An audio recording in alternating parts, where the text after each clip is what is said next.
जब यह लड़का ट्रेनिंग ग्राउंड में पहली बार आता है, वह एक लकड़ी के पुतले पर आसानी से वार करता है। उसकी हर हरकत एकदम सही और तेज है। एक आखिरी वार के तौर पर वह अपनी माना में माना भर देता है और 3 वारों में पुतले को पूरी तरह तोड़ देता है। लूशियन सोचता है कि उसने अपने टीचर को इम्प्रेस कर दिया है, लेकिन सोर्ड मास्टर आइजन बस हंसता है और कहता है कि उसके मूव्स बिल्कुल बेकार हैं। हमारा लड़का हैरान रह जाता है। उसका शरीर खास है, जो माना के लिए सबसे अच्छा जरिया है। वह अपनी माना की ताकत को सबसे ज्यादा हद तक बढ़ा सकता है और पूरी दुनिया का सबसे ताकतवर तलवारबाज बन सकता है।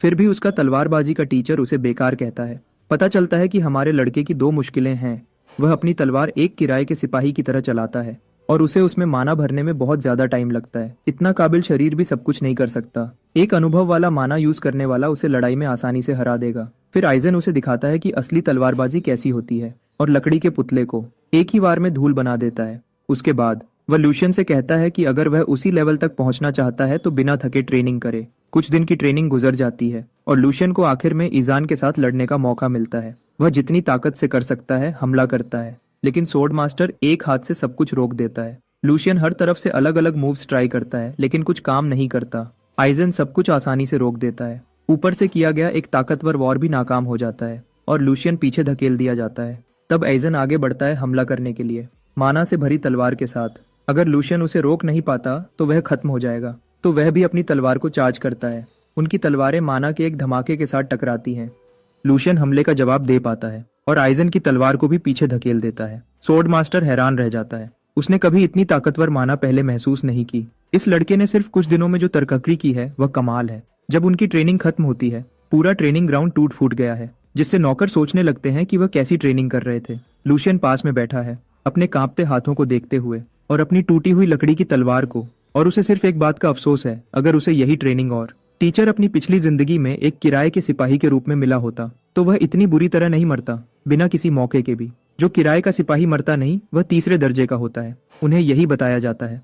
किराए के सिपाहियों को बहुत पैसे मिलते हैं क्योंकि उनसे उम्मीद की जाती है कि वह अपने मालिकों के लिए जान दे देंगे। ये वही बकवास है जो हर किराए का सिपाही सुनता है। जेक की नजर में सब अमीर लोग एक जैसे होते हैं। जब वह मुश्किल में होते हैं तो वह अपने खजाने खोल देते हैं, जमीन का वादा करते हैं और बड़े बड़े ओहदों की बातें करते हैं। जब चीजें खराब हो जाती हैं तो वह अपनी बात बदल देते हैं। अचानक बहाने, इल्जाम और झूठी ईमानदारी शुरू हो जाती है। जेक ने बड़े घर के बच्चों से ऐसी बहुत सी बातें सुनी हैं जो सही नहीं है, लेकिन कुछ भी उसके बराबर नहीं है जो उसे अब करने को कहा जा रहा है। उस अमीर कमांडर का आखिरी हुक्म खुदकुशी है। सीधी और साफ बात है। फैंग मर्सनरीज के कैप्टन के तौर पर जेक को हंसी आ जाती है। उस जैसा बेकार किराए का सिपाही से उम्मीद की जाती है कि वह एक नाइट की इज्जत के साथ मरेगा, जिसे एक आखिरी मिशन दिया गया है। फौज बुरी तरह हार चुकी है, शहर जल रहा है, किला टूट रहा है। बागियों की तलवारें पहले ही क्रॉफर्ड फैमिली की गर्दन पर हैं और भागने की कोई जगह नहीं बची है। जेक नुकसान कम करने के लिए तैयार है और गायब होने के लिए। अगर एम्पायर का सबसे काबिल कमांडर भी हार मान चुका है तो क्या फायदा। अफसोस की बात है कि जेक ने जिस एक अच्छी अमीर आदमी से मुलाकात की थी वह इस हाल में आ गया है। प्लान सीधा है।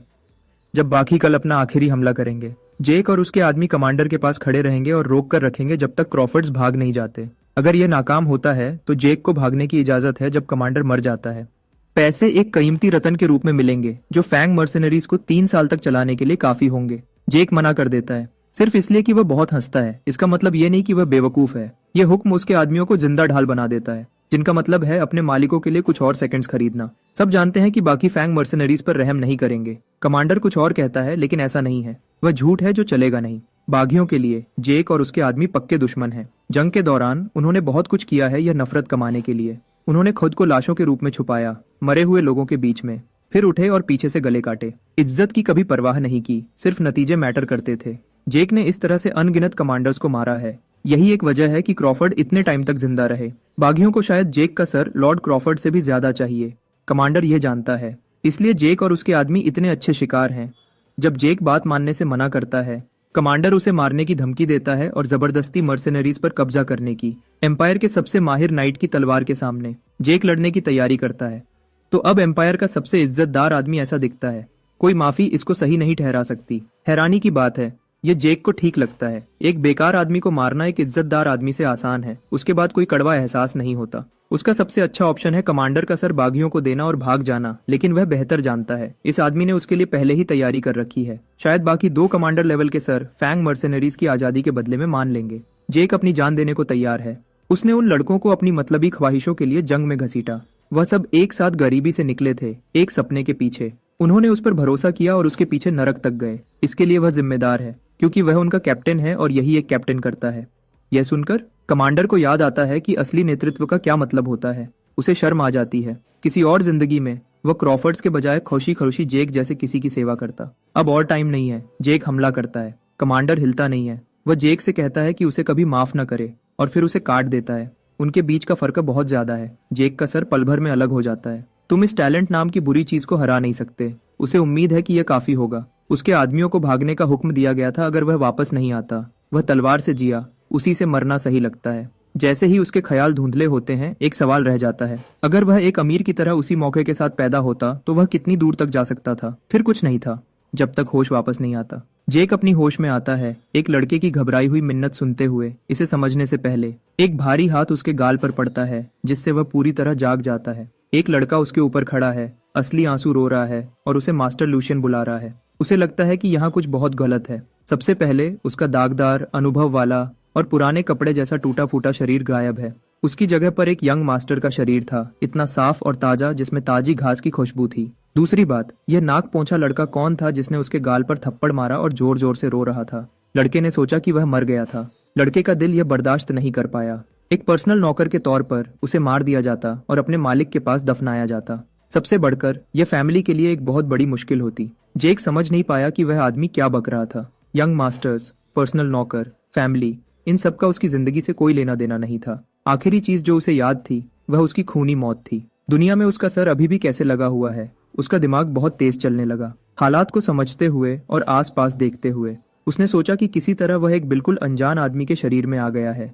यह अनजान आदमी एक खूबसूरत लड़का निकला जिसका चेहरा बहुत अच्छा था। वह खुद को आईने में देखकर तारीफ करने से खुद को रोक नहीं पाया, सिर्फ उसकी बेदाग खूबसूरती से ही। उससे अमीर होने का एहसास आ रहा था। सजावट से लगता है कि यह एक ऐसे घर के वारिस का है जहां बहुत पैसा है और जानकारी चाहिए थी। उसने कुछ अनजान यादों को खंगाला और अपने नौकर का नाम हंस याद किया। शुरुआत में उसने हंस से पूछा कि कौन सा साल है। लड़के ने जवाब दिया कि यह इंपीरियल साल 845 है। बिल्कुल 15 साल पहले जब जेक मरा था। वह पास्ट में वापस आ गया है ताकि कोई शक न करे। उसने अपने दिमाग में याद रखा कि हर नई जानकारी पर हैरान नहीं होना है। पहले उसे वह करना है जो करना जरूरी है। अपने अगले सवाल के लिए उसने हांस से पूछा कि क्या उसे मरने की इच्छा है। यह सुनकर लड़का डर के मारे अपनी पैंट गंदा करने वाला था। एक मामूली नौकर की हिम्मत कैसे हुई अपने मालिक के बेहोश शरीर को बिना इजाजत के छूने की। धमकी भरे अंदाज में उसने लड़के से पूछा कि उसे याद दिलाए कि वह कौन है। गहरा झुककर हांस ने यंग मास्टर लूशियन वाल्डेक के खिलाफ इतनी बड़ी बदतमीजी करने के लिए माफी मांगी। बड़े घर वाल्डेक का तीसरा बेटा लूशियन ने उस अमीर नाम को तुरंत पहचान लिया। वाल्डेक फैमिली एक ऐसा सहारा है जिसने एम्पायर को अपनी लंबी हिस्ट्री में सहारा दिया है। एक ऐसा खास परिवार जो एम्परर के सबसे करीबी मददगार थे। उनके पास इतनी ताकत है जो खुद इंपीरियल फैमिली के बराबर है। 15 साल पहले यंग जेक एक गार्ड के तौर पर इसी जगह पर काम करता था। अपनी पुरानी नौकरी पर वापस आने के बजाय उसका जन्म ग्रैंड ड्यूक के तीसरे बेटे के रूप में हुआ है। अपनी पूरी जिंदगी उसे पैसों के लिए हर तरह की बेइज्जती बर्दाश्त करना पड़ा, अपनी नीची पैदाइश की वजह से। अब उसे कहीं से भी एक सुनहरी मौका मिल रहा है। शायद किस्मत उससे उम्मीद करती है कि वह अपने मरते हुए सवाल का जवाब ढूंढे। अगर भगवान यही चाहते हैं तो उन्हें अपनी आंखें खोलकर देखना चाहिए। पहली बार उसने लूशियन वाल्डेक बनकर सूरज की गर्मी महसूस की। वह सबको दिखाएगा कि वह कितना ऊपर जा सकता है और कैसे जिएगा। लूशियन ने कुछ शानदार कपड़े पहने और अपने कमरे से बाहर निकला। अपने मर्सिनरी के दिनों में वह हर तरह की जगह गया था, लेकिन कोई भी वाल्डेक ग्रैंड डुची की शान के बराबर नहीं थी। उसे जल्दी से जल्दी इन सब चमकदार चीजों की आदत डालनी होगी। उसने देखा कि सुबह से सब नौकर उसे अजीब तरह से देख रहे थे, आपस में कानाफूसी कर रहे थे। उसे लगा जैसे दुश्मनों ने उसे घेर लिया हो। हांस के हिसाब से यह तो नॉर्मल था। आखिर वह अब तक अकेले ही रहा था। वह उस कमरे में 1 साल और 2 महीने से बंद था। उसे यह सुनकर अजीब लगा कि एक अमीर बच्चा जिसे सब कुछ मिल सकता है वह दुनिया से दूर रहेगा। एक बड़े घर के आदमी का दिमाग उसके लिए एक राज था। उनकी तरह बिहेव करना मुश्किल था। इस जगह पर वह शक्तिशाली रक्षक रहता है जिसने एम्पायर को बचाया है, ग्रैंड ड्यूक सिगमंड वाल्डेक। वह आदमी ऐसा नहीं था जो अपने बेटे को 1 साल से ज्यादा बेड पर बेकार पड़ा देखता रहे। या तो यह लूशियन एक परेशानी वाला बच्चा है जिसे फैमिली ने छोड़ दिया है, या फिर कोई खास बात है जिसकी वजह से ग्रैंड ड्यूक उसकी तरफ ध्यान नहीं दे रहे। कुछ देर के लिए अपने पिता से न मिलना ही बेहतर होगा, लेकिन अब यह थोड़ा मुश्किल हो सकता है। हेड बटलर एडविन खुद यंग मास्टर से मिलने आए हैं। यह आदमी बचपन में एक दुश्मन फैमिली से हॉस्टेज बनकर कासल में आया था। उसे उसकी अच्छी काबिलियत के लिए पहचाना गया और वह ग्रैंड ड्यूक सिगमंड का खास आदमी बन गया। सब में से लूशियन को इस आदमी से सबसे ज्यादा बचना चाहिए। वह जरूर समझ जाएगा अगर कोई नीचे तबके का आदमी बिहेव करेगा। अच्छा हुआ कि लूशियन 1 साल से ज्यादा से अकेले ही रहा है। इस हालत में वह उस सबसे शरीफ आदमी की नकल कर सकता है जिसे वह जानता है, उसका कातिल कमांडर। एक प्यारी मुस्कान के साथ लूशियन ने एडविन को उसकी फिक्र के लिए शुक्रिया कहा और बताया कि वह अब काफी ठीक हो गया है। और उसने यह भी कहा कि वह फैमिली के काम देखने आया है जिन्हें उसने अपनी गैर मौजूदगी में छोड़ दिया था। हेड बटलर उसकी बातों से थोड़ी देर के लिए हैरान रह गया।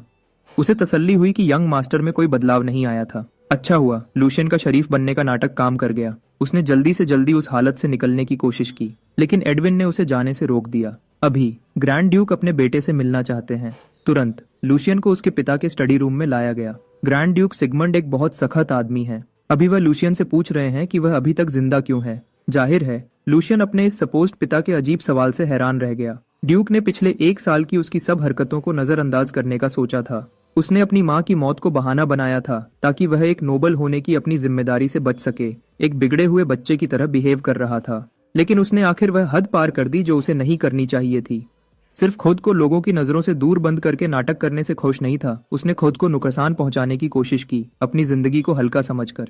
अब सोचो तो, हांस का पहले का घबराना और रोना सच्चा लग रहा था। वह कहना चाहता था कि जरूर कोई गलतफहमी हुई है, लेकिन उसके पिता बहानों से थक चुके थे। आखिरी बार ग्रैंड ड्यूक सिगमंड उसके उस छोटे से दिमाग में छुपी सारी बातें सुनना चाहते थे। वह अपने कमजोर शरीर और हाथ पैरों का इस्तेमाल करके नींद की गोलियां क्यों खाएगा ताकि हंगामा हो। उसने इस बड़े घर में बहुत लंबे समय तक काम किया था। हैरानी नहीं कि उसे लूशियन की कोई याद नहीं थी। 15 साल पहले जब वह सिर्फ एक मामूली गार्ड था। ग्रैंड ड्यूक फैमिली का तीसरा बेटा लूशियन वाल्डेक। दुख की बात है कि वक्त से पहले मर गया था। ग्रैंड ड्यूक ने 4 अलग अलग माओं से 4 बेटे पैदा किए थे।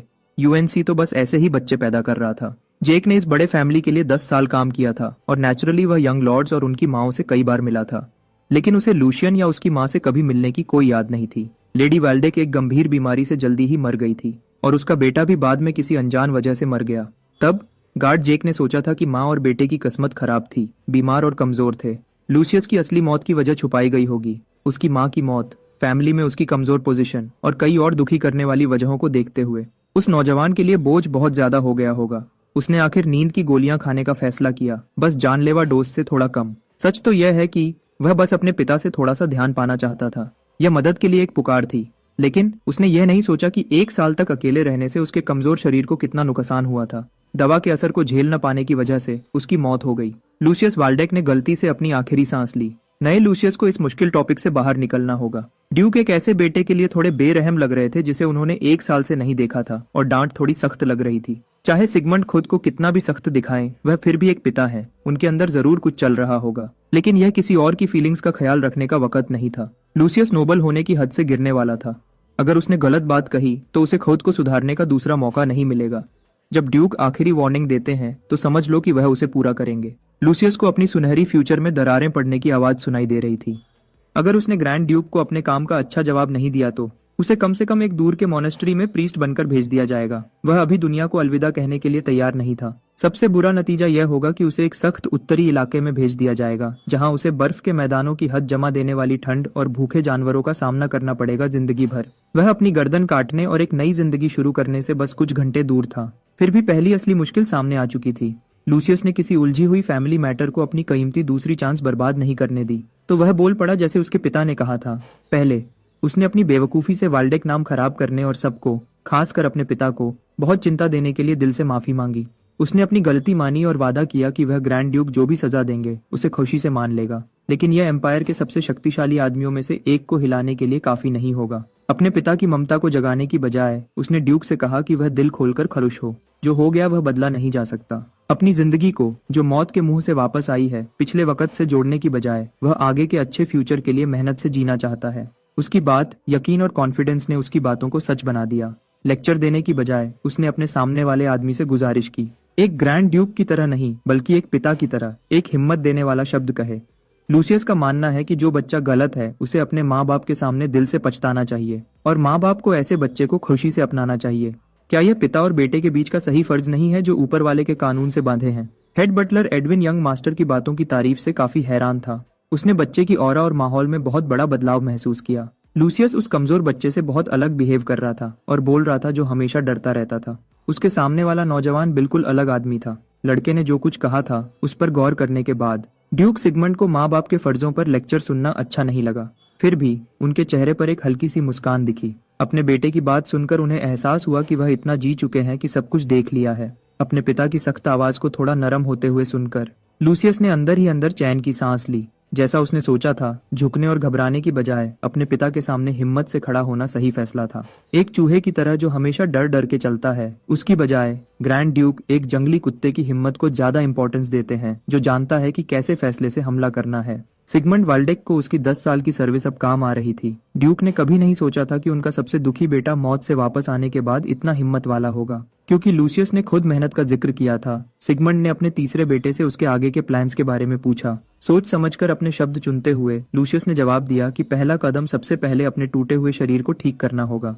उसके बाद उसके दिमाग में उस सबसे टैलेंटेड फाइटर की तस्वीर चमकी जिसके साथ उसने कभी टीम बनाई थी और लड़ा था। एक बार जब उसका शरीर ठीक हो जाएगा तो वह तलवार चलाना ठीक से सीखना चाहता है और इस बार इसे सीरियसली लेगा। उसने सोचा कि ठीक से खाना और सोना आखिर उसकी ताकत वापस लाएगा और सब कुछ किसी न किसी तरह ठीक हो जाएगा। ड्यूक के चेहरे से गुस्सा गायब हो गया। वह अपने बेटे की हैरतअंगेज अच्छी बातों से प्रभावित थे। लूसिया ने जो कुछ कहा वह सिर्फ खोखली बातें हैं या नहीं, यह तो वक्त ही बताएगा। उसे शुरू करने के लिए ड्यूक सिगमंड ने हेड बटलर एडविन को बच्चे को कुछ देने की इजाजत दी जो मदद करेगा, उन कुछ शब्दों की बजाय जो अभी असर नहीं करेंगे। एक सुधरे हुए अकेले रहने वाले को मदद देना ज्यादा फायदेमंद होगा। एडविन ने उनके ऑर्डर्स मान लिए और अंदाजा लगाया कि इसमें ज्यादा वक्त नहीं लगेगा। कमरे में लूसियस ही अकेला था, जिसे नहीं पता था कि वह बूढ़े लोग किस बारे में बात कर रहे थे। उसे यह समझने में ज्यादा वक्त नहीं लगा कि उसके पिता की मदद कैसी दिखती थी। कई गाड़ियां कासल तक आईं और अपना भारी सामान उतारा। मददगारों ने अनगिनत लकड़ी के संदूक उठाए और उन्हें घर के सामने लाइन से लगा दिया। हर संदूक के अंदर बेहिसाब दौलत थी, सोने के सिक्कों से लेकर कीमती गहने तक। लूसियस ने इतने सारे रिसोर्सेज कभी नहीं देखे थे, तब भी नहीं जब वह मर्सेनरी का काम करता था। क्या एक बड़े नोबल होने का यही मतलब है? उसे बिना कुछ किए इतना बड़ा अलाउंस मिला था।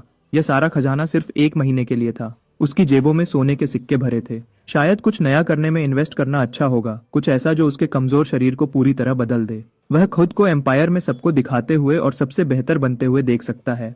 उसे बस एक बहुत खास दवा बनानी है। अपने तीसरे बेटे से मिलने और बात करने के बाद ग्रैंड ड्यूक सिगमंड को अपने साफ सुथरे बगीचे में घूमने का मन किया। एडविन उनके पीछे पीछे चल रहा था जब वह अपने ख्यालों में थे।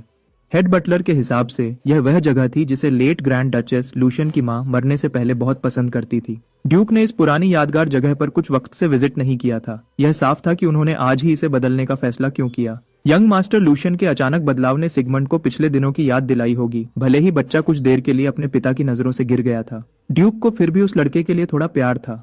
आखिर वह ग्रैंड डचेस का बच्चा था जिसे ग्रैंड ड्यूक सबसे ज्यादा चाहते थे। खूबसूरत बगीचे के बीच में पहुंचने पर सिगमंड ने कहा कि उनका बेटा कितना बेचारा हो गया था। वह बच्चा हमेशा अपनी आंखें इधर उधर घुमाता रहता था, जैसे उसे अपने आस पास की हर चीज से डर लगता हो। अगर सिगमंड थोड़ी सी भी आवाज ऊंची करते तो वह एक मरे हुए कुत्ते की तरह रोने लगता था। लूशियन का रवैया लेट डचेस से इतना अलग हो गया था, सिगमंड ने उस पर लगभग हार मान ली थी। उन्होंने सोचा था कि लूशियन की अपनी माँ से सिर्फ शक्ल मिलती है, लेकिन सिगमंड का उस लड़के के बारे में ख्याल आज पहली बार बदला। उस मीटिंग के बाद उन्हें लगा कि वह गलत हो सकते हैं। एडविन ने भी यह बड़ा बदलाव देखा होगा। डरने की बजाय उस बच्चे ने अपने पिता की आंखों में सीधे देखा और हिम्मत से अपनी बात कही। वह दबाव में नहीं झुका और उसने सच्ची हिम्मत दिखाई। वह शुरू से जानते थे कि लूशियन का दिल नरम था। शायद वह अपने भाइयों से थोड़ा देर से खिला। आखिर उसमें ग्रैंड ड्यूक का खून था। फिर भी सिगमंड अपनी उम्मीदें बढ़ाने से बच रहे थे। अब से वह लूशियन को ऐसे काम देंगे जिन्हें सिर्फ कुछ अच्छी बातों से हल नहीं किया जा सकता। इसी बात पर एडविन ने एक आने वाली मुश्किल का जिक्र किया। उन्होंने लूशियन को दोबारा पैसे देना शुरू कर दिया था। यह बात बाहर पहले ही लीक हो चुकी थी। जांच करने पर एडविन को पता चला कि दूसरा यंग मास्टर जॉर्डी वाल्डेक इसमें शामिल था। और तो और जॉर्डी ने पहले ही अपनी चाल चल दी थी। उसने लूशियन की हेडमेट को निकाल दिया और अपनी खास आदमी को उस पोजीशन पर बिठा दिया, अपने छोटे भाई को कंट्रोल में रखने का साफ इरादा दिखाते हुए। सिगमंड समझते हैं कि उनके दूसरे बेटे के मन में छोटे वाले के खिलाफ मां के मामलों की वजह से गहरी फीलिंग्स हैं, लेकिन उसकी जिद चिंताजनक है। एडविन ने बीच में आने की पेशकश की, लेकिन ग्रैंड ड्यूक ने उसे मदद करने से रोक दिया। भले ही यह उसके लिए बहुत सख्त हो सकता था, जिसने अभी पहले कदम उठाए थे। जॉर्डी की बुरी हरकतें सिर्फ छोटे मोटे ट्रिक्स हैं जो काम नहीं करते। अगर लूशियन ने अपने आसपास को पहले ही ठीक से संभाला होता। वही क्या, इसे बस एक कीमत मान सकते हैं जो तीसरे वाले को चुकानी पड़ेगी, क्योंकि वह जल्दी होश में नहीं आया। सिगमंड अभी देखना चाहते हैं कि उनका बच्चा ऐसी मुश्किल को कैसे हैंडल करेगा। अगर लूशियन फेल होता है तो यह उसकी गलती होगी। वाल्डेक फैमिली का खून ही चाबी है, लेकिन दरवाजा हमेशा अपनी ताकत से ही खोलना चाहिए। यही शेर का तरीका है। कुछ दिन बाद लूशियन वापस अपने कमरे में खुद को बंद कर चुका था और हांस दरवाजे पर खड़ा था, जिससे उसके स्टाफ में चिंता वाली बातें शुरू हो गई थीं। 3 दिन हो गए थे जब से रुके हुए पैसे दोबारा मिलना शुरू हुए थे। जब वह भरे हुए संदूक आए तो हांस अपनी आंखों पर यकीन नहीं कर पाया। यंग मास्टर ने इतने सारे पैसे मिलने का रीजन यह बताया कि ग्रैंड ड्यूक से बात अच्छी रही। पिता और बेटे के खराब रिश्ते को देखते हुए हंस समझ गया कि यंग मास्टर के लिए यह बिल्कुल भी आसान नहीं रहा होगा। पर्सनल नौकर को अपने बॉस को दुख में डूबे रहने की बजाय आगे बढ़ते देखकर बहुत गर्व महसूस हुआ। हांस को पता नहीं था लूशियन का दिमाग इस दौलत से खुलने वाली पॉसिबिलिटीज से घूम रहा था। इतने सारे रिसोर्सेज के साथ उसके पास शायद इतना सब कुछ था कि वह अपने कमजोर शरीर को पूरी तरह बदल सके। अगर वह दवा बना लेता है तो आइडियल फिजिकल फॉर्म उसकी पहुंच में है। उसे सिर्फ 3 दिन लगे सपोर्ट फंड को खत्म करने में अपने कमरे को एक गंदी ड्रग डेन में बदल दिया। वह अपनी मेथोडोलॉजी को परफेक्ट करने के लिए लगातार काम कर रहा था। हांस अब तक क्यूरियोसिटी से भरा होगा, लेकिन उसे बिना सवाल किए दरवाजा अच्छे से गार्ड करते देखना उसकी वफादारी दिखाता है। लूशियन की वर्क टेबल पर ऐसे ब्रूइंग टूल्स थे जिन्हें एक ग्रैंड ड्यूक का बेटा अपनी जिंदगी में कभी नहीं छूता।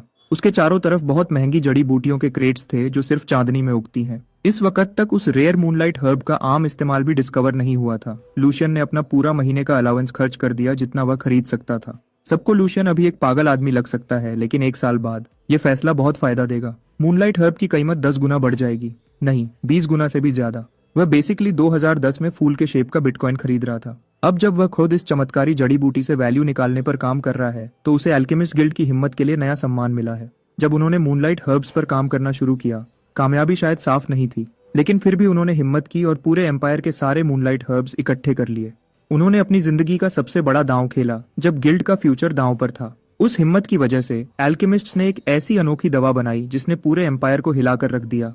लोग उस चमत्कारी दवा को देवताओं का पीना कहते थे, नेक्टर। सिर्फ एक दवा को भगवान का नाम देने की वजह से एल्केमिस्ट गिल्ड पर चर्च की तरफ से भगवान का अपमान करने का इल्जाम लगने का खतरा था। लेकिन जब नेक्टर का असर लोगों को पता चला तब सब लोग उसे पाने में इतने बिजी हो गए थे कि पिघी पे सच्चे भगवान का अपमान करने के इल्जाम भूल गए।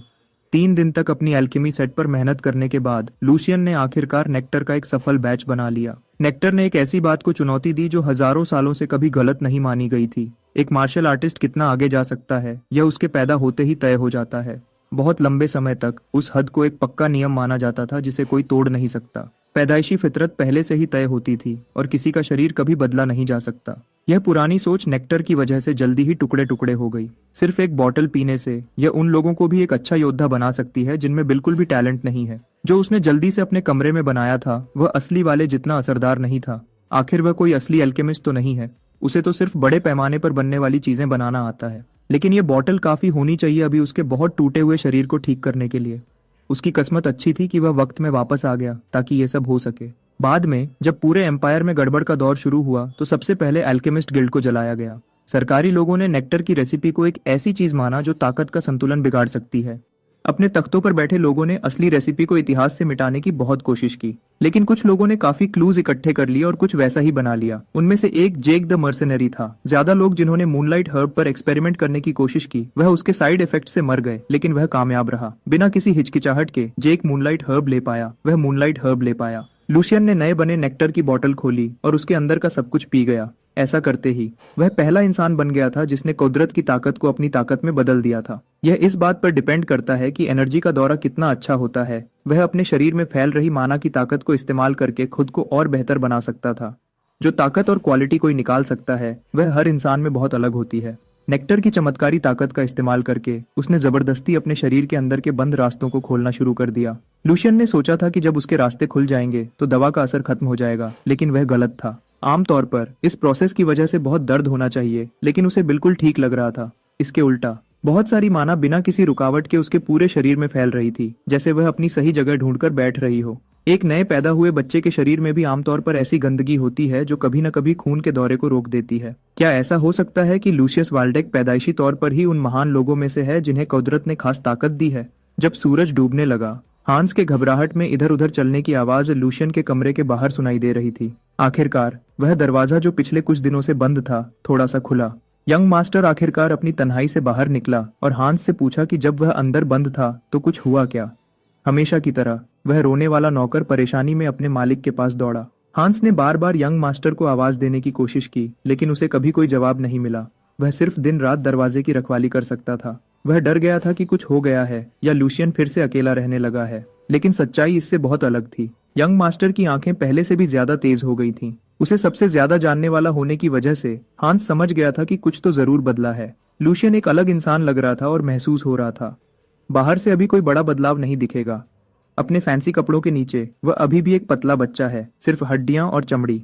उसे ठीक करने के लिए अभी भी अच्छे खाने और वक्त की जरूरत है। जो असल में मैटर करता है वह अंदर का बदलाव है।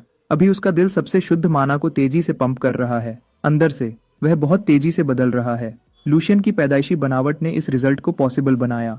नेक्टर का बिना रुकावट वाला असर महसूस करते हुए उसे यकीन हो गया है कि उसके शरीर की ताकत उसे उन महान लोगों की कैटेगरी में रखती है जो दुनिया बदलते हैं। अगर सब कुछ ठीक रहा तो वह 1 साल से भी कम समय में एक मर्सनरी कैप्टन के रूप में अपनी सबसे ऊंची ताकत को भी पार कर सकता है, क्योंकि हांस ने पिछले कुछ दिनों में उसकी बहुत मदद की थी। वह एक तरह से उस लड़के का एहसानमंद है। वह मानता है कि इनाम और सजा हमेशा साफ होनी चाहिए। लड़के के कंधे पकड़कर उसने हांस से ध्यान से सुनने को कहा। उसने हांस को सलाह दी कि वह अपनी सारी बचत अपने अंडरवेयर तक खाली कर दे और उससे एक बहुत फायदेमंद इन्वेस्टमेंट में लगा दे, बिल्कुल शुरू से। ऐसा करो। और लूशियन ने वादा किया कि वह उस गरीब नौकर को सबसे आसान पैसा देगा जो वह कभी कमा सकता है। एक दयालु संत की तरह महसूस करते हुए लूशियन ने हांस को शामिल करने का वादा किया जैसे ही इन्वेस्टमेंट बहुत बढ़ेगी। वह पूरी तरह से सीरियस था। उसके जमाने में कोई भी नोबल ऐसे नौकर का ख्याल नहीं रखता था। चमत्कारी दवा पीने के 1 हफ्ते बाद लूशियन का मन किया कि वह पास के शांत जंगल में घूमने जाए। वह पूरी सैर के दौरान सीटी बजा रहा था और गुनगुना रहा था, जबकि हांस अपने यंग मास्टर को ऐसे देख रहा था जैसे वह पागल हो गया हो। लूशियन बस ऐसी जन्नत जैसी जिंदगी की तारीफ कर रहा था। उसने कभी सोचा भी नहीं था कि जिंदगी इतनी आरामदायक हो सकती है। ड्यूक के घर में जब भी वह राजा की तरह खाना चाहता था तो स्वादिष्ट भोजन आ जाता था। उसका कमरा बिना उसके कुछ किए साफ और चमकता रहता था। नौकरानियां बिना कहे उसका बिस्तर भी तैयार कर देती थीं। जब वह सिर्फ एक मामूली मर्सेनरी था तो भूखा रहना उसकी रोज की आदत थी। नोबल होने की सुविधा की वजह से वह पूरी तरह से अपने शरीर को ठीक करने पर ध्यान दे पाया है। उसने एक मसला भी हल कर लिया जो पिछले 1 हफ्ते से उसे परेशान कर रहा था। उसने जेक के होने के बारे में रिसर्च की है, जिसे इस टाइमलाइन में हाउस वाल्डेक का गार्ड होना चाहिए था। गार्ड्स के मौजूदा कैप्टन से पूछने पर उसे पता चला कि जेक नाम के आदमी जैसा कोई भी कभी अप्लाई नहीं किया था। जिस जगह पर वह 10 साल से काम करता था वह अब किसी और आदमी ने ले ली है जिसे उसने पहले कभी नहीं देखा। अभी के लिए यही सबसे अच्छा है। अपने पिछले रूप से मिलने से कुछ अच्छा नहीं होगा, यह तो ध्यान भटका सकता है। और वैसे भी उसमें इतनी हिम्मत नहीं है कि वह अपने पिछले रूप का सामना कर सके। वह शायद वहीं शर्म से मर जाएगा। जैसे ही वह शांत जंगल में अपनी मंजिल के पास पहुंचे, हांस ने आगे बढ़ने पर अपना शक जाहिर किया। पिछले लूसियस को हमेशा ट्रेनिंग ग्राउंड्स में कदम रखना नापसंद था, लेकिन अभी वाले लूशियन को बिल्कुल भी बुरा नहीं लगता। हांस ने अपने मालिक को याद दिलाया कि जब पिछली बार लूसियस को दूसरे यंग मास्टर ने डांटा था तब उसने कसम खाई थी कि वह उस खराब जगह पर कभी वापस नहीं आएगा। हांस के रिएक्शन से यह समझना आसान है कि तब क्या हुआ होगा। ग्रैंड ड्यूक के घर के एक नोबल बच्चे के लिए तलवार चलाना सीखना एक जरूरी चीज है। उसके बड़े भाई जॉर्डी ने ट्रेनिंग ग्राउंड्स को उसे नीचा दिखाने के लिए सही जगह बनाया होगा, तलवार ट्रेनिंग के नाम पर। उसने छोटे लूशियन के दिमाग में पूरा डर भर दिया था, यह पक्का करते हुए कि उत्तराधिकार का कोई भी दुश्मन फिर कभी ट्रेनिंग ग्राउंड्स में कदम न रखे। यह समझना आसान है कि जॉर्डी ने ऐसी बेरहम चीज क्यों की होगी, लेकिन अब उसकी चिंता करने की जरूरत नहीं है। जो कुछ भी पिछले समय में हुआ वह पिछले समय की बात है। अब उस डर को खत्म करने का वक्त है। हांस को बस थोड़ा भरोसा रखना है और अपने मालिक के पीछे चलना है। ट्रेनिंग ग्राउंड्स के अंदर वाल्डेके के नाइट्स में खुसर पुसर होने लगी, यह सुनकर कि तीसरा यंग मास्टर अपनी मर्जी से उनकी पवित्र जगह पर आया था। एक मूंछों वाला नाइट खास तौर पर परेशान था कि वाल्डेक फैमिली के उस लड़के ने ट्रेनिंग ग्राउंड्स में कदम रखने की हिम्मत की। वह इसे एक मौका समझता है उस बच्चे को याद दिलाने का कि पिछली बार जब वह यहाँ आने की कोशिश कर रहा था तो क्या हुआ था। सबसे पहले उसने किसी को भेजा ताकि तीसरे बेटे के आने की खबर उस आदमी को दे जो ग्राउंड्स की देखभाल करता है। मिस्टर मस्टाश ये पक्का करेगा कि बॉस के आने से पहले सब कुछ अच्छे से तैयार हो जाए। फैसिलिटी में घुसते ही लूशियन ने एक ऐसी जगह देखी जिसका उसने कभी सपना भी नहीं देखा था। रैक्स में बहुत सारे एक्स्ट्रा हथियार रखे हुए थे। ट्रेनिंग में उनके टूटने की चिंता करने की जरूरत नहीं थी। जगह और स्टेज बहुत खुले थे जो सीरियस मूवमेंट के लिए परफेक्ट थे। ये सोचकर भी अजीब लगता है कि ये सब सिर्फ एक इंसान की प्राइवेट फैसिलिटी है। अगर उसे और उसके लड़कों को ऐसी जगह पर ट्रेनिंग करने का मौका मिलता तो शायद उनमें से कुछ और ज्यादा जीते। उसकी यादें टूट गई मूछें घुमाने वाले नाइट की खराब आवाज से। उसने तीसरे यंग मास्टर को अंदर आते देखकर मजाकिया हैरानी जाहिर की। मिस्टर मस्टाश ने लूशियन को याद दिलाया कि पिछली बार क्या हुआ था जब यंग मास्टर जॉर्डी ने तीसरे बेटे को सबके सामने सबका सिखाया था। उसने उस घटना को एक भेड़ के बच्चे से कंपेयर किया जिसे भेड़िया पीछा कर रहा हो। मूंछों वाले नाइट ने हंसकर और छुपके से लूशियन का मजाक उड़ाया, एक नौकर को योद्धाओं की पवित्र जगह पर लाने के लिए। उस नाइट का नाम हेनड्रिक है और उसके इंट्रोडक्शन में भी लूशियन का छुपा हुआ मजाक था। 1 साल पहले हेनड्रिक ने खुद लूशियन को तलवार चलाना सिखाया था दूसरे यंग मास्टर के साथ। उसे यह अनुभव अच्छा लगा था। पिछले लूशियन के लिए यह बात नहीं कही जा सकती थी। अपने बड़े भाई के अलावा इस हेनड्रिक ने भी तीसरे यंग मास्टर के अंदर तलवार चलाने का गहरा डर भर दिया था। अभी वाला लूशियन पिछले लूशियन से बिल्कुल अलग था। इस मूंछों वाले कमीने को अपने सामने इतराते हुए देखकर बातें बहुत इंटरेस्टिंग हो गईं। पारंपरिक रूप से नाइट्स को इज्जत और वफादारी की निशानी माना जाता है। वह आमतौर पर नोबल फैमिलीज में पैदा होते हैं और बचपन से ही मार्शल आर्ट्स और अदब में सख्ती से ट्रेनिंग पाते हैं। एक बार जब वह जंग के मैदान और मिशन से काफी अच्छा काम कर लेते हैं तो वह अपने लॉर्ड से ऑफिशियली नाइटहुड पा सकते हैं, जिससे उनका दर्जा एक असली नाइट के रूप में बढ़ जाता है। लूशियन की राय में नाइट्स कुछ नहीं बस महंगे शिकार करने वाले कुत्ते हैं जो अपने मालिकों के फैंसी पट्टे पहने हुए हैं। उन्हें लॉर्ड्स और ऊंचे खानदान वालों को इज्जत देनी पड़ती है और उनकी खुशामद करनी पड़ती है जो उन्हें दौलत और इज्जत दे सकते हैं। उसके सामने खड़ा यह घमंडी कमीना हेनरिक वह भी ठीक से नहीं कर सकता।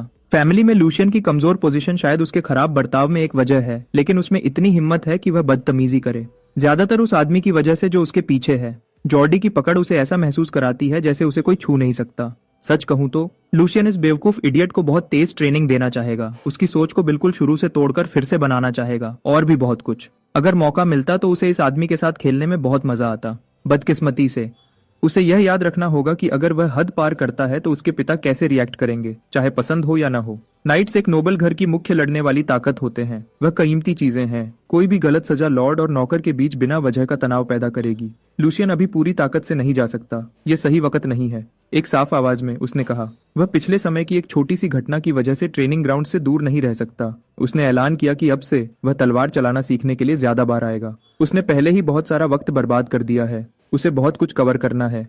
तीसरे यंग मास्टर को तलवार चलाना सीखने की बात करते सुनकर हेनरिक हंसने लगा। उसने कहा कि लूशियन की उम्र देखते हुए अब तलवार चलाना सीखना बहुत देर हो चुका है। उसने समझाया कि 15 साल की उम्र के बाद शुरू से शुरू करना नामुमकिन होगा। 16 साल के एक घर में बंद रहने वाले के लिए यह तो बस खत्म है। तलवार के रूप गुप्त टेक्निक्स और विरासत हैं जो उन लोगों ने छोड़ी हैं जो उनसे पहले आए थे। बस पूर्वजों द्वारा बनाए गए मूवमेंट्स को फॉलो करके नई जनरेशन को नई बातें समझ में आ सकती थीं। वह शरीर को भी सुधार सकते थे, जो पुरानी ज्ञान की सबसे अच्छी मिसाल थी। लेकिन तलवार के रूप सिर्फ उन लोगों के लिए हैं जिनमें शुरू से ही माना का खुला रास्ता हो। हेनरिक के हिसाब से वह माना के रास्ते 16 साल के बाद बंद हो जाते हैं। अगर लूशियन अब शुरू करता है तो यह सिर्फ फिजिकल एक्सरसाइज ही होगी। बिना ज्ञान के तलवार के रूप एक खोखली चीज की तरह है, बिल्कुल बेकार। शायद यह तीसरे यंग मास्टर को ज्यादा सूट करेगा। एक बेकार नोबल के लिए बेकार ट्रेनिंग। वह तो एम्पायर का सबसे बड़ा डांसर भी बन सकता है जब वह यह सब कर रहा हो। इस तरह वह बिना सोचे समझे तलवार घुमाने की बजाय यह ढूंढने में वक्त बचा सकता है कि वह असल में किस चीज के लिए बना है। हेनरिक ने यह भी सुझाव दिया कि लूशियन को बस अपने दिन बगीचों की देखभाल में बिताने चाहिए। आखिर इस दुनिया में हर किसी का एक रोल होता है जो उसे निभाना होता है। बाकी नाइट्स की खामोशी से लगता है कि वह हेनरिक के मजाक को सपोर्ट करते हैं। मूंछों वाला नाइट खुद पर बहुत गर्व कर रहा था, एक नोबल लड़के को नीचा दिखाने के लिए, उसे चुप करवाकर और कुछ भी बोलने के लायक न छोड़कर। सच तो यह है कि यह कहना कि माना का रास्ता 16 साल की उम्र में बंद हो जाता है एक पूरा झूठ है। ये ऐसी चीज है जिसे थोड़ी सी जांच से आसानी से पकड़ा जा सकता है, लेकिन हेनरिक को इससे कोई फर्क नहीं पड़ता। अगर उसे कभी पकड़ा भी गया तो वह बस बेवकूफ बन जाएगा और चुपचाप बात को दबा देगा। उसका असली मकसद तो पहले ही पूरा हो चुका है। वह बस एक बेवकूफ बच्चे की उम्मीदों को पूरी तरह से तोड़ना चाहता था जो जवाब भी नहीं दे सकता। ट्रेनिंग ग्राउंड में हर रात लूशियन को एक बेचारा कीड़े की तरह देखता है जो डर से जमा हुआ है, भले ही उसे एक मामूली नौकर मजाक उड़ा रहा हो। जवाब में तीसरे यंग मास्टर ने उसकी बात मान ली और एक धीमी कांपती आवाज में जवाब दिया। उसने कहा कि हेनरिक की बात किताबों से थोड़ी अलग लगती है। जहां तक उसे पता है माना का रास्ता 16 नहीं बल्कि 25 साल की उम्र में बंद होता है। अगर वह अब शुरू करता है तो कोई प्रॉब्लम नहीं होनी चाहिए। हेनरिक ने बदतमीजी से कहा कि वह सही है। लूशियन ने मौके का फायदा उठाया और अपने बड़े भाई जॉर्डी को फंसा दिया, यह पूछकर कि क्या हेनरिक का बॉस भी इस बात पर वही सोच रखता है। बेवकूफ हेनरिक ने कॉन्फिडेंस से जवाब दिया कि उसका बॉस उसे सपोर्ट करेगा। उसे पता भी नहीं था कि वह अभी एक चालाकी से बिछाए जाल में फंस गया है। लूशियन ने अफसोस किया कि हाउस वाल्डेक शायद इन दिनों बर्बादी की तरफ जा रहा है। उसने अपने इस एक्ट में बेवकूफ हांस को भी शामिल कर लिया। तीसरे यंग मास्टर ने शिकायत की कि उसके सामने खड़ा यह बेवकूफ नाइट वह सबसे बेसिक बात भी नहीं समझ सकता जो गली का एक आम कुत्ता भी जानता होगा। कितने ही अच्छे टैलेंट्स की किस्मत को इस बेवकूफी ने छीन लिया होगा। अगर उसके घर के नाइट्स अपने छोटे दिमाग में एक बुनियादी सच्चाई भी याद नहीं रख सकते तो नाइट्स की अगली जनरेशन बर्बाद है। हेनरिक की जुबान की वजह से लूशियन अपने प्यारे भाई के खाली दिमाग पर इल्जाम लगा सकता था। अगर जॉर्डी अपने ट्रेनिंग ग्राउंड्स को ऐसी बेवकूफी से चलाता है तो यह घर के लिए शर्म की बात है और एक साफ संकट है। यकीनन हेनरिक जैसा एक मामूली नौकर लॉर्ड के अपने बेटे को धोखा देने की कोशिश नहीं करेगा। लूशियन की जोशीली बातें सुनकर मिस्टर मस्टाश थोड़ा लड़खड़ाया। ग्रैंड ड्यूक के बेटे को धोखा देने का इल्जाम लगना एक सीरियस बात है। वाल्डेक फैमिली का एक नाइट ऐसी छोटी हरकत नहीं करेगा, है ना? गलत बात कहने के डर से हेनरिक अपनी पहले कही बात पर अडिग रहा। लूशियन इस मामले को सीरियसली आगे बढ़ाना चाहता है। इस तरह की लापरवाही को नजरअंदाज नहीं किया जा सकता। अब वक्त आ गया है इस बड़े नाइट को दिखाने का कि जब वह गलत तरीके से जुबान चलाता है तो क्या होता है। सर हेनरिक को शायद बिल्कुल भी एहसास नहीं है कि यह मामला कितना सीरियस है। अगर वह सिर्फ लूशियन को जलील करना चाहता था तो दयालु यंग मास्टर उसे माफ कर देता। वह यह बात मानने को तैयार है कि हेनरिक और इस जगह पर बाकी सब लोग उसे दुश्मनी से देखते हैं क्योंकि उसने अपनी नोबल जिम्मेदारियां भुला दी थीं और बेकार में वक्त बर्बाद किया था। वह अपने लोगों को कभी नहीं डांटेगा अगर वह उसे जिम्मेदार ठहराते हैं। इसके अलावा अगर नाइट्स और उसका भाई जो एक ग्रैंड डुची का सहारा है गलत ज्ञान से टैलेंट को रिक्रूट करने में रुकावट डाल रहे हैं तो लूशियन चुपचाप नहीं बैठेगा और आंखें बंद नहीं करेगा। बेवकूफी से इज्जतदार वाल्डेक नाइट्स की मिलिट्री ताकत में दरार पड़ जाएगी। साफ साफ कहूं तो यह उनके लोगों के लिए बड़ा खतरा ला सकता है। थोड़े से शब्दों में लूशियन ने बाजी पलट दी और मजाक को एक इज्जतदार भाषण में बदल दिया। एक ऐसे इंसान के रूप में जो गर्व से वाल्डेक नाम रखता है यह सही है कि वह ऐसी गलत हरकत पर गुस्सा हो। उसने अपनी बात अच्छे से रखी और बेवकूफ हेनरिक को अपनी बातों की सीरियसनेस समझा दी। उसे बेहतर होगा कि वह अपनी मूंछों को इस टक्कर के नतीजे के लिए तैयार रखे। लूशियन ने इस घटना को अपने पिता को रिपोर्ट करने की धमकी दी और जॉर्डी के नौकर के खिलाफ अंदरूनी कार्रवाई की मांग की। हेनरिक को यकीन नहीं हो रहा था कि अभी क्या हुआ है। वह बच्चा जो जरा से मजाक पर कांप जाता था अब जवाब दे रहा है। लूशियन 1 साल पहले एक भेड़ के बच्चे जैसा कमजोर था, अब वह एक भूखे भेड़िए जैसा है। एक ऐसा शक्तिशाली शिकारी जो बिना सोचे समझे छोटे से हेनरिक को कुचल सकता है। यह हंगामा देखकर ट्रेनिंग ग्राउंड के मालिक को बीच में आना पड़ा। जॉर्डी वाल्डेक, ग्रैंड ड्यूक का दूसरा बेटा, आखिरकार सामने आया। हेनरिक की हालत खराब हो रही थी जबकि वह खुश था कि उसका बड़ा भाई बिल्कुल सही वक्त पर आ गया। जॉर्डी ने अपने छोटे भाई को घिन से देखा। घबराहट में हेनरिक जल्दी से अपने मालिक के पास भागा ताकि बता सके कि क्या हो रहा था। उसकी जुबान लड़खड़ा रही थी। वह ऐसी सफाई देने की कोशिश कर रहा था जिससे उसकी कोई गलती न लगे। उसकी घबराहट भरी हिचकिचाहट से तंग आकर जॉर्डी ने उसे चुप करा दिया। सफाई देने की कोई जरूरत नहीं है। जॉर्डी शुरू से ही दूर से सब देख रहा था। उसने हेनरिक की शर्मनाक हरकत अपनी आंखों से देखी और सुनी थी। उस नाइट को शर्म आनी चाहिए कि वह एक बच्चे की बातों में आ गया जो उसकी आधी उम्र का भी नहीं था। जॉर्डी बहुत मायूस था। नाइट का कंधा बहुत जोर से दबाते हुए जॉर्डी ने उसे हुक्म दिया कि वह अपना गंदा चेहरा ठीक करे अगर वह अपने मालिक को और मुश्किल में नहीं डालना चाहता। हांस लूशियन के पीछे छिप गया जब जॉर्डी उनकी तरफ आया। कमजोर दिल वाला नौकर कांप रहा था जबकि तीसरे यंग मास्टर ने अपने बड़े भाई की आंखों में सीधा देखा। जॉर्डी को बहुत वक्त बाद देखकर लूशियन ने अपने बड़े भाई के चेहरे का मजाक उड़ाया। जॉर्डी वाल्डेक को सब अमीरों में सबसे अमीर मानते थे। वह अपनी बहुत बुरी शख्सियत के लिए मशहूर था, लूशियन की पहली जिंदगी में भी, क्योंकि उसका असर ग्रैंड ड्यूक के पहले बेटे से बहुत कमजोर था। जॉर्डी बाहर के लोगों को अपने साथ मिलाता था। उनमें से ज्यादातर का अंजाम बहुत बुरा होता था। जब जॉर्डी किसी को बेकार समझता था तो वह अक्सर उन्हें जुर्म में फंसा देता था या उन्हें छोड़ देता था। अभी के लिए लूशियन ने अपने बड़े भाई को एक अदब भरी मुस्कुराहट और सही तरीके से सलाम किया।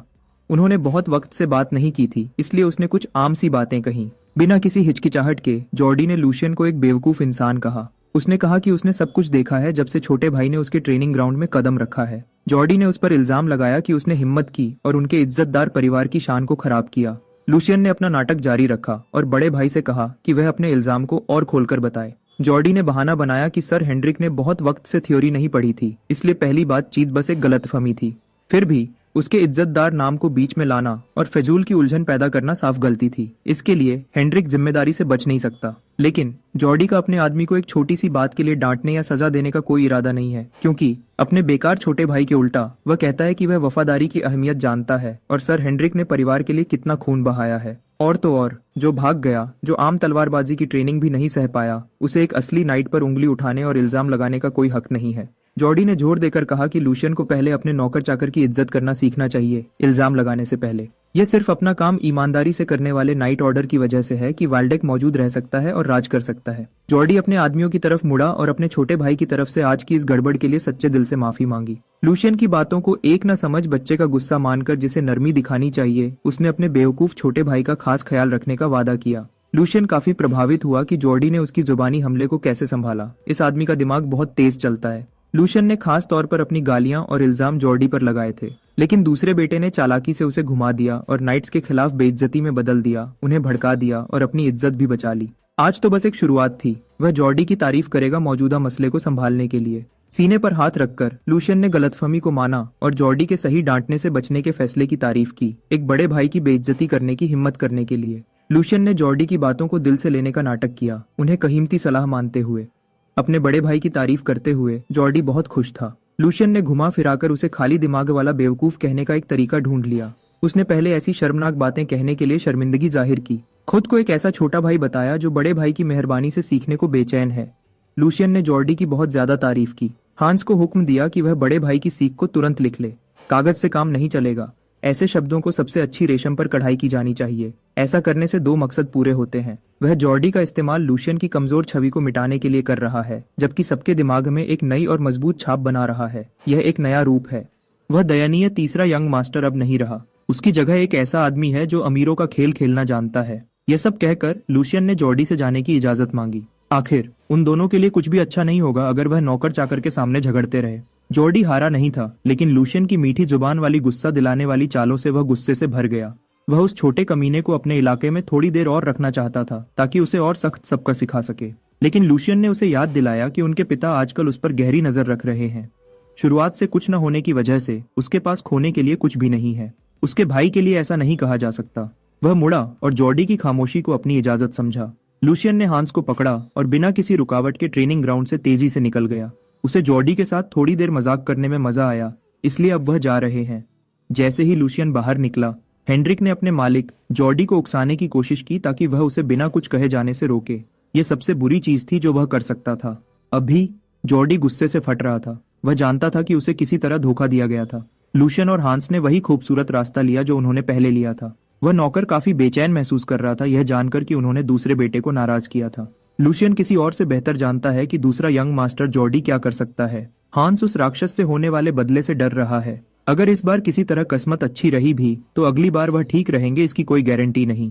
हांस एक बेचारे जानवर जैसा लग रहा था जो शिकार होने से डर रहा हो। लूशियन समझ गया कि हांस ऐसा क्यों कर रहा था। वह बच्चा एक ऐसी चीज से गुजर रहा है जो सिर्फ वही लोग समझ सकते हैं जिन्होंने अमीरों के नीचे काम किया हो। जब कोई बेकार अफसर गड़बड़ करता है और अपनी गलती से पल्ला झाड़ लेता है तो छोटे लोग अक्सर पीछे रहकर तकलीफ उठाते हैं। एक ऐसे मालिक से ज्यादा गुस्सा दिलाने वाली कोई चीज नहीं जो परवाह न करे। लूशियन यह एहसास बहुत अच्छे से जानता है और वह छोटे हांस को उस सबसे नहीं गुजरने देगा जिससे वह खुद गुजरा है। उसने अपने नौकर को यकीन दिलाया कि एक मामूली नाइट उन्हें छू भी नहीं पाएगा। वह ऐसा होने ही नहीं देगा। पिछले कुछ पागल दिनों में हांस ने बहुत मुश्किल वक्त देखा है। लूशियन उसके किए हुए सब काम के लिए शुक्रगुजार है। जब मालिक बेवकूफों जैसा काम करता है तो नीचे वाले ही पिस जाते हैं। अजीब यंग मास्टर के नौकर के तौर पर हांस ने काफी तकलीफ उठाई होगी। उसके डर को कम करने के लिए लूशियन ने उसे एक बात का वादा किया। अब से वह अपने लोगों को नीचा नहीं दिखने देगा। वह अपने मालिकों के दिखने वाले बेवकूफाना कामों के बावजूद कभी डर में नहीं जिएंगे। हांस ने दूसरे यंग मास्टर के वादे को दिल से लगा लिया और उसका सहारा देने वाला हाथ पकड़ लिया। वल्डेका राज्य में वापस लूशियन अपने भरोसेमंद नौकर के साथ बाहर घूम रहा है। ट्रेनिंग हॉल की घटना के बाद उसे अजीब लगा कि चीजें अजीब तरह से शांत हो गई थीं। वह जानता है कि जॉर्डी ऐसा आदमी नहीं है जो चुपचाप मार खा ले और बदला न ले। आज लूशियन को पता चला कि उसका भाई पीछे से क्या छोटी सी चाल बना रहा था। उसे एक कागज मिला जिसने उसे पहले से भी ज्यादा गुस्सा दिला दिया। हैरानी की बात यह है कि यहाँ तक कि आमतौर पर शांत रहने वाला हांस भी उस कागज में लिखी बातों को नजरअंदाज नहीं कर पाया। मालिक और नौकर ऐसे चल रहे थे जैसे उनके साथ सबसे बुरी नाइंसाफी हुई हो। उसके भाई ने उस एक चीज को छूने की हिम्मत की जिसे उसे कभी नहीं छूना चाहिए था, लूशियन का खर्चा। हांस सिर्फ इसलिए साथ था क्योंकि उसकी तनख्वाह भी काट ली गई थी। लूशियन आज सुबह जल्दी उठा और बहुत खुश था। वह जानता था कि इस महीने के खर्चे का प्लान बताने वाला खत आ रहा है। यह वह दिन था जब उसे और मूनलाइट जड़ी बूटियां खरीदनी थी और जरूरी सामान जमा करना था। पिछले महीने की खरीदारी के बाद उसके खाते में पैसे वापस आने थे। कम से कम ऐसा ही होना चाहिए था। लेकिन उस कागज पर लिखी रकम देखकर उसकी मुस्कुराहट तुरंत गायब हो गई। वह इतना हैरान हुआ कि उसके हाथ से वह कागज छूट गया। खर्चे के हिसाब के मुताबिक उसका खर्चा 75% कम कर दिया गया है। इसी तरह हांस की तनख्वाह 30% कम कर दी गई थी। वह कमीना जॉर्डी ने उसके हिसाब से छेड़छाड़ करने की हिम्मत की, उस हेडमेड के जरिए जिसे उसने लूशियन के घर में लगाया था। यह माफ करने के लायक नहीं था। उन्होंने यह करने की हिम्मत की, यह जानते हुए कि गबन करना एक बड़ा जुर्म है जिसके लिए सख्त सजाए मौत मिलती है, अमीरों के समाज में भी। लूशियन ने माना कि थोड़ा उसकी भी गलती थी। उसका भाई ऐसी अजीब हरकत सिर्फ इसलिए कर पाया क्योंकि उसकी सुरक्षा में कमी थी। तीसरी डचेस के गुजर जाने के बाद लूशियन ने खर्चे का इंतजाम किसी और को दे दिया था। डाना, जो पहले की हेडमेड थी और जो बहुत वक्त से परिवार के साथ थी, ईमानदारी से और अच्छे से खर्चे का इंतजाम करती थी। डाना की जगह उस नई छोटी हेडमेड को दे दी गई जो अभी लूशियन का घर चला रही है। आज वह पहली बार नई हेडमेड से आमने सामने मिला था। मुस्कुराते हुए उसने अपने मालिक को अदब से सलाम किया। उसने अपना नाम जेनी बताया। जब उसे पहली बार रखा गया था तब वह घर के मालिक से मिलना चाहती थी, लेकिन तब लूशियन का अलग थलग रहने से बाहर आने का कोई इरादा नहीं था। अच्छी बात है कि बिस्तर पर पड़े रहने का लंबा वक्त अब खत्म हो गया है। हांस को यंग मास्टर से बात करते वक्त उसकी आवाज का तरीका बिल्कुल पसंद नहीं आया। लूशियन ने माना कि जेनी ने कुछ भी गलत नहीं कहा था। आज वह सब परिचय और छोटी मोटी बातें छोड़ना चाहता है। वह नौकरानियों के कमरे में और जरूरी बातों पर बात करने के लिए आया था। पैसे के मसले को जल्दी से हल करने के लिए उसने सीधे जेनी से सवाल पूछने का फैसला किया। उसने पूछा कि क्या उसने ही इस महीने का अजीब खर्चे का प्लान बनाया था। उसने अपनी हंसी दबाई। जेनी ने गर्व से माना कि पूरा प्लान उसने ही लिखा था। उसने बताया कि लूशियन ने पहले की हेडमेड को पूरी ताकत दे दी थी। दाना की जिम्मेदारियां संभालने के बाद उसने बस वही काम किए जो उसे दिए गए थे। जेनी ने चालाकी से कहा कि वह थोड़ी उलझन में है कि यंग मास्टर उससे सवाल क्यों कर रहे हैं जब उसने इतने वक्त से इतनी मेहनत से काम किया है। आखिर खर्चे का प्लान बनाना असल में एक काम था जो घर के मालिक को खुद करना चाहिए था। लूशियन जानता था कि जेनी उस बात को बहाना बनाएगी। उसकी लापरवाही की वजह से फिर से थोड़ी गलती उसकी भी थी। इसके लिए उसे यह मानना पड़ा कि कुछ नहीं किया जा सकता था, लेकिन फिर भी कुछ ठीक नहीं लग रहा था। खर्चे के प्लान के मुताबिक उसके पिता ने जो ज्यादातर पैसे वापस दिए थे वह किसी तरह हर नौकर की तनख्वाह बढ़ाने में लगा दिए गए थे। क्योंकि उसके घर के नौकर लापरवाही की वजह से तकलीफ में थे, वह पैसे के नुकसान को हर्जाना मानने को तैयार है। लेकिन अगर ऐसा है तो हांस की तनख्वाह बढ़ाने की बजाय काटी क्यों गई थी? एक बच्चा भी देख सकता था कि यह साफ तौर पर पैसे का हमला था जो उस नई हेडमेड ने किया था। जेनी अनजान बन गई और जोर देकर कहा कि कोई गलती हुई होगी। उसने घर चलाने की मुश्किल को ऐसी चूक के लिए बहाना बनाया।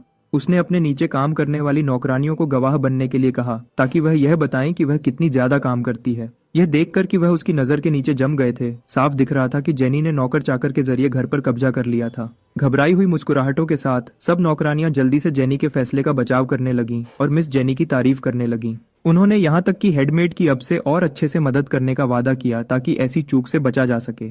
लूशियन ने हार मानकर लंबी सांस ली और हांस के साथ वापस चला गया। एक बार हांस ने अपने मालिक से जवाब देने की उम्मीद की थी, लेकिन उसने नहीं दिया। घर लूशियन के नाम पर है, लेकिन उसके घर के हाथ पैर किसी और की सुन रहे हैं। नौकरानियों के कमरे से बाहर निकलने से पहले लूशियन ने जेनी से आखिरी सवाल किया। उसे उम्मीद थी कि वह ध्यान से जवाब देगी। उसने सीधे उससे पूछा कि उसका मालिक कौन है। उस सवाल का जवाब देने के लिए जेनी ने जोर देकर कहा कि वह पहले अपने लॉर्ड जॉर्डी से बात करेगी। लूशियन के हिसाब से जो हिस्से सड़ गए हैं उन्हें काट कर निकालना होगा ताकि शरीर जिंदा रह सके, और अभी उसका दिल अंदर से सड़ रहा है। उस सड़न का इलाज वाल्डेक इलाके की अंधेरी गलियों में मौजूद एक शराब खाने में मिल सकता है।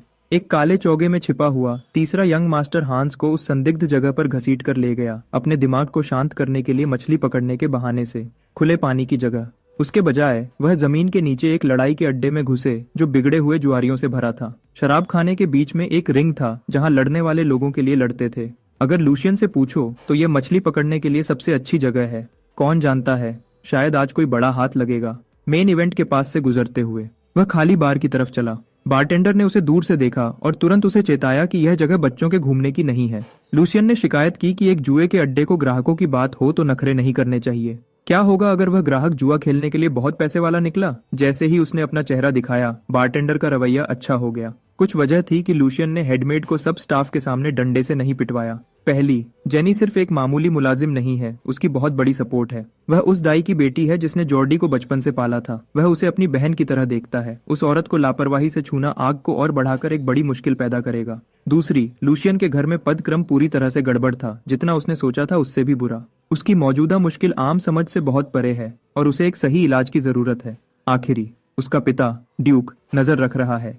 ऐसा हो ही नहीं सकता कि वह आदमी खर्चे में की गई दखलंदाजी से अनजान हो। दूसरे शब्दों में, अपने घर की गड़बड़ को ठीक करना बस एक और इम्तिहान है जिसे उसे पास करना है। उसे बस ग्रैंड ड्यूक और उसके स्टाफ को दिखाना होगा कि उसके पास क्या है। काम शुरू करने के लिए उसने फैसला किया कि वह अपने कम किए गए खर्चे में से जो बचा था उसे लेगा और इस गंदे जुए के अड्डे में टेबल्स पर बैठ गया। धीरे धीरे लेकिन पक्के तौर पर उसकी चिप्स का ढेर बढ़ता गया क्योंकि उसने हर कार्ड का हाथ बिल्कुल सही खेला। डीलर के अच्छे से पत्ते फेंटने की आवाज पूरे हॉल में भर गई। यह लूशियन की जेबों में वापस आते हुए पैसे की आवाज थी। उसे बैठे हुए कुछ घंटे हो गए थे और वह अपना पैसा बढ़ा रहा था। वह इतना ज्यादा जीत रहा था कि उसकी टेबल के आसपास लोग जमा हो गए थे। उसने अभी अभी डीएन के एक पुराने खिलाड़ी को बिना किसी मुश्किल के हरा दिया था। डेन का रेगुलर होने के नाते वह पुराना खिलाड़ी यकीन नहीं कर पा रहा था कि उसे एक छोटे लड़के ने हरा दिया है। लूशियन टेबल पर बहुत बकवास कर रहा था, जिसकी वजह से वह खेलने में बहुत गुस्सा दिलाने वाला दुश्मन बन गया था। अच्छी बात यह थी कि उस पुराने खिलाड़ी को पता था कि कब नुकसान रोककर पीछे हटना है। हांस का दिमाग घूम गया था। उसने कभी सोचा भी नहीं था कि उसका मास्टर इतना बड़ा जुआरी है। अपने आसपास चिप्स के बड़े बड़े ढेर लगे होने के साथ लूशियन ने एक नया दुश्मन मांगा, खासकर ऐसा जो उसे संभाल सके। जुआ के पैसे से अपनी जेब भरने के अलावा वह इस गैम्बलिंग डेन के गरीब लोगों को एक और वजह से हरा रहा था। उसके हिसाब से जिस आदमी को वह ढूंढ रहा था वह अब अपना दांव चलने वाला था, जैसा सोचा था। छुपे हुए गैम्बलिंग डेन का दरवाजा पूरा खुल गया और एक नए खिलाड़ी का स्वागत किया। लूशियन की बात बिल्कुल सही निकली। अब बड़े शिकार को पकड़ने का वक्त आ गया था। एक तगड़ा आदमी हॉल में आया और सबका ध्यान अपनी तरफ खींच लिया। उसका चेहरा खुरदुरा था और उसके चेहरे पर एक बुरा निशान था। उस आदमी ने माफी मांगी कि वह इतने खास मेहमान को पहचान नहीं पाया और देर से स्वागत करने के लिए भी। उसने अपना नाम ह्यूगो बताया, जो इस छोटी सी जगह का मैनेजर था। ह्यूगो ने अपनी उंगलियां चटकाईं और उसके डीलर्स काम पर लग गए। उन्होंने गैम्बलिंग डेन के बाकी सब लोगों से माफी मांगी क्योंकि उन्हें कुछ खास वजह से दिन के लिए अपना काम बंद करना पड़ेगा। ट्रेन्ड एम्प्लॉइज ने सब जुआरियों को अदब से डेन से बाहर निकाला और अगली बार आने पर उन्हें और ज्यादा अच्छा ट्रीट करने का वादा किया। ह्यूगो के बिजनेस को नुकसान हो रहा था क्योंकि उसके बाकी मेहमानों को तकलीफ हो रही थी, लेकिन अभी इसकी कोई परवाह नहीं थी। जब तक यंग मास्टर लूशियन शांति से जुआ खेल सकते हैं तब तक यह सब ठीक है। लूशियन सच में हैरान था कि ह्यूगो ने उसे पहचान लिया, जबकि वह कुछ वक्त से लोगों के सामने नहीं आया था। वैसे भी इस गलत काम में जिंदा रहने के लिए ऐसी समझ जरूरी है। एक बार फिर उस बड़े आदमी ने देर से स्वागत करने के लिए माफी मांगी। लूशियन ने कहा कि वह बस थोड़ा बदलाव के लिए आया था, इसलिए कोई नुकसान नहीं हुआ।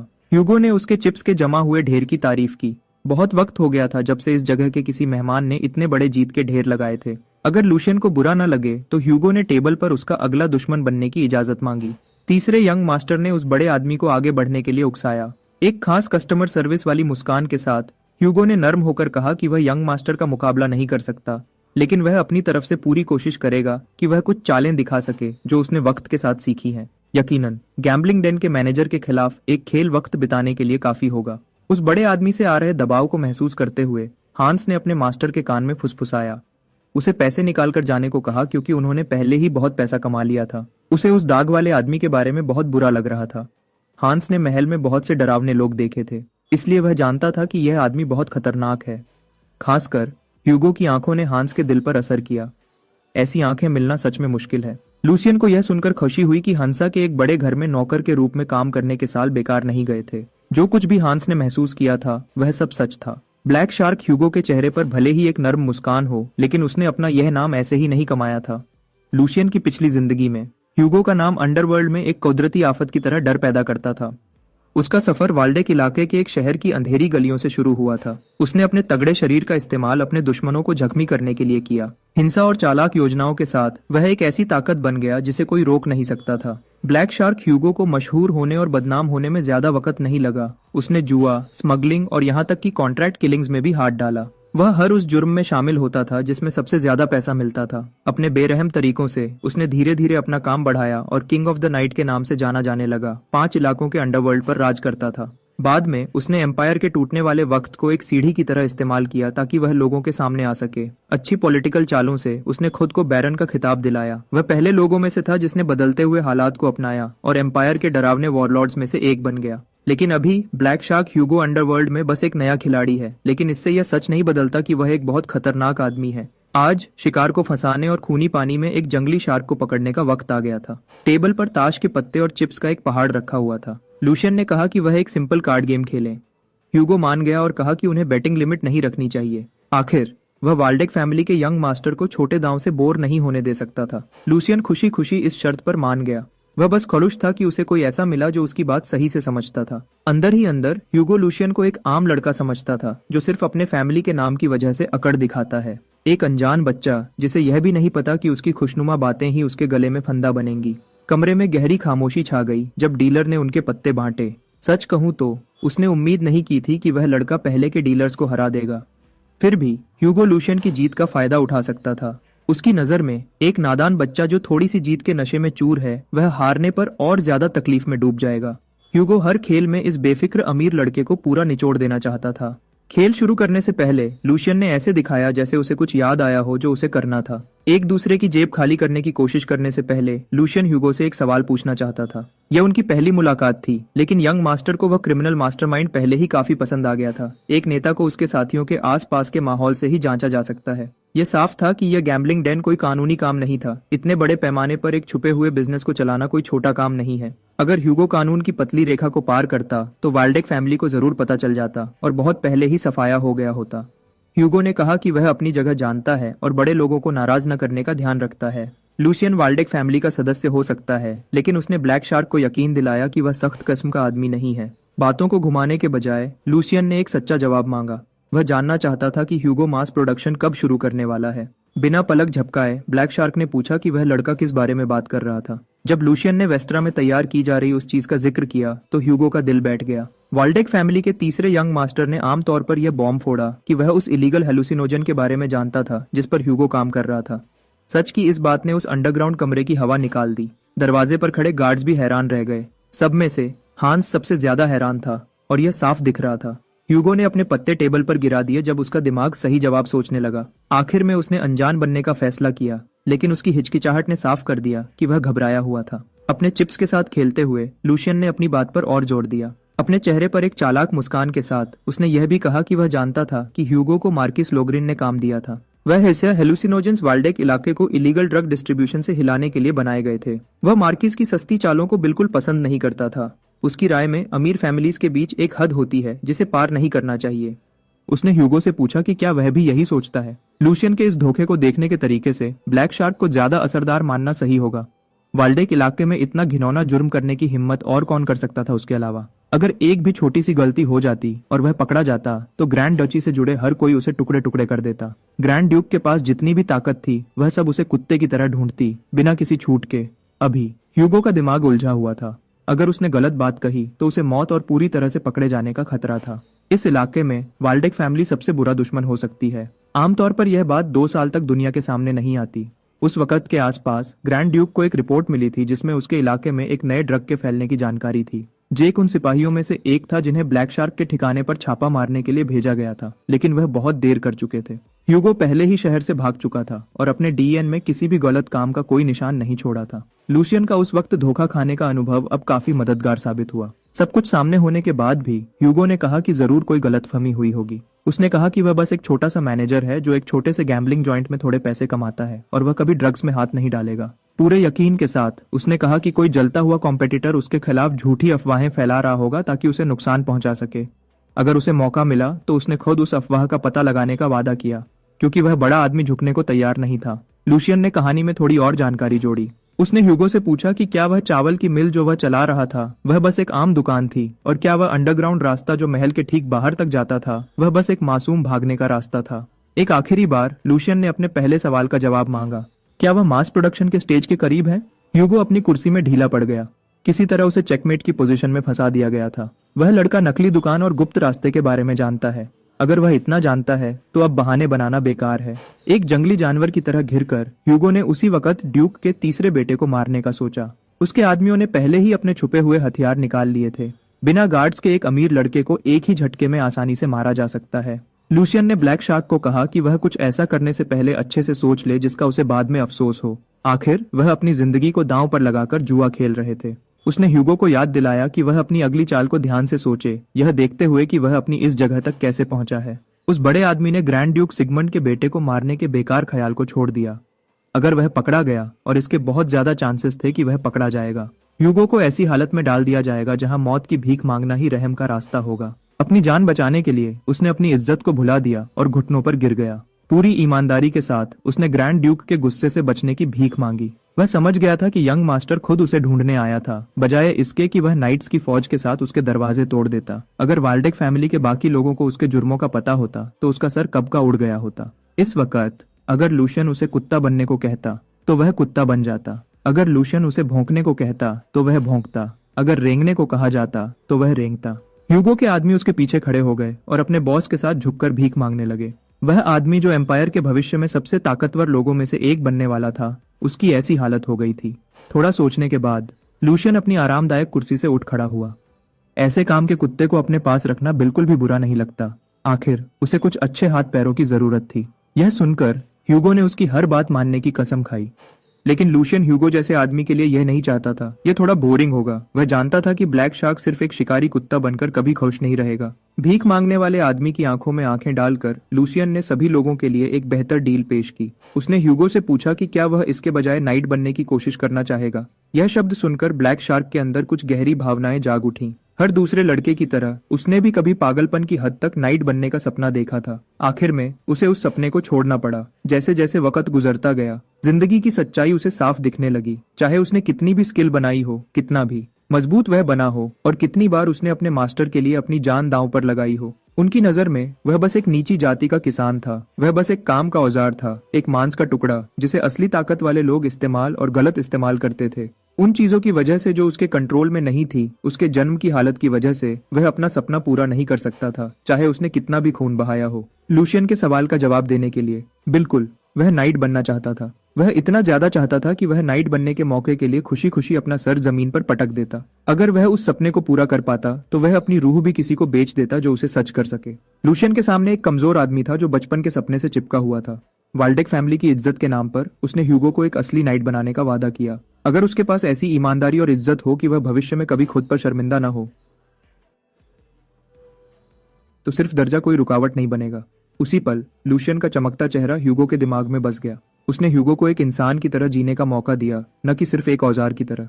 उस गैम्बलिंग डेन की मुलाकात के कुछ दिन बाद लूशियन ने अपने एनेक्स में अपने घर के सभी स्टाफ के साथ एक मीटिंग रखी। उसने अपनी बढ़ती हुई टीम में एक नए सदस्य को सबके सामने पेश किया। ह्यूगो उसके पास खड़ा था, एक बाहर से नया हायर किया गया काबिल आदमी। अपने मास्टर के आम अंदाज के बिल्कुल उल्टा ह्यूगो ने खुद को जोश और कॉन्फिडेंस के साथ पेश किया। उसने कहा कि वह अपने नए सीनियर्स के साथ काम करने के लिए एक्साइटेड है, लेकिन उसका डरावना चेहरा स्टाफ को परेशान कर रहा था। मेड्स और बटलर्स को समझ नहीं आ रहा था कि यंग मास्टर के अचानक ऐलान पर कैसे जवाब दें। जब इंट्रोडक्शन हो गया, लूशियन अब मुख्य काम की तरफ बढ़ना चाहता था। उसने अपने लोगों को हुक्म दिया कि हेडमेड जेनी को तुरंत उसके ऑफिस में ले आए।